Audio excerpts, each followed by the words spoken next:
چی خارجی بشن؟ آقا پا تو قشنگ اینجوری میده بالا اینجوری میزنه خب ولی حواست رو باید جمع کنی مثلا نگاه کن آها علی داد اینجوری قشنگ میزنه بهت میتونی تحمل کنی؟ آره بیشه بشن؟ آقا میتونی تحمل کنی اینجوری یا نه؟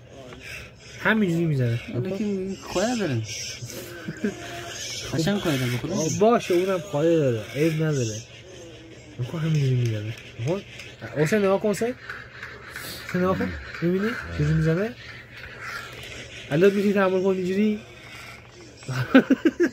چی پس مستوی میزنه نکن پستاش هم اینجوریه نگاه کن علی داد خدا که خودت بری اونجا پا رو بدی بالا بده قشنگ بکنه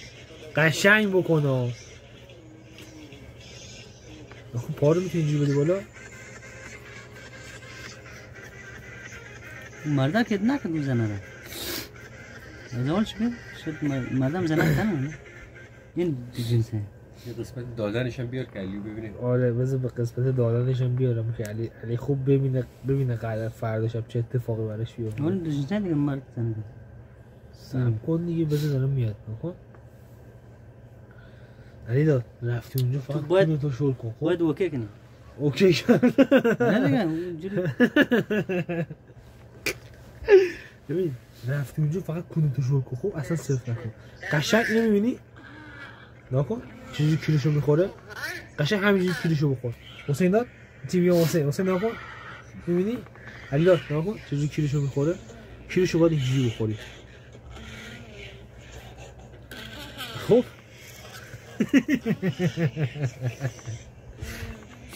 اوکی زنی دیگه هم هستن آره اینا ستایی میکنن دیگه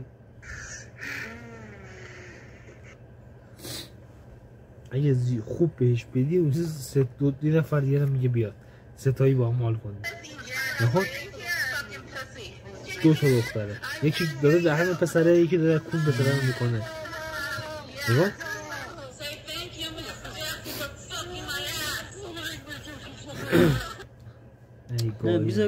بابا خودش قد شد و من نزدم قد چه که آخه قص خود زنگ بزنم بهش آره زنگ بزنم بدی الان علی اون پسره رفته دیگه خونه ستایی بدید دیگه حسین چیز میگه حسین علی داد دختری چه کیری داره حسین چیز علی چه خبر؟ برگشتی چرا رفتی تو فکر؟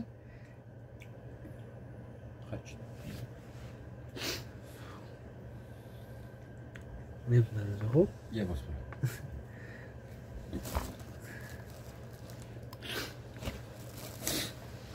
برو بیا اینو بگی درستش کن بیا قشنگ کسشو ببین خونه کیرشو ببین کدام بود؟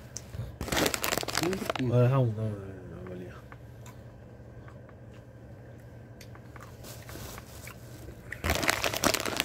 خوبه؟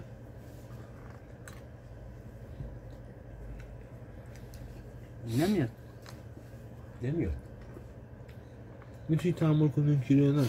قد کردی؟ قد کردم میتونی تحمل کنی اون کیلو؟ آره؟ علی من نکن علی داد همین چرا نمیاد؟ دست به این سایت رو نداره امکان پذیر نیست فیلترشکن دوباره بس کن نه فیلترشکن درسته نه قطع شده فیلترشکن قطع میشه دیگه اش بر من دیگه ندید والا خیلی خوبه یکی دیگه هم برید نه نمیخوام برم خونه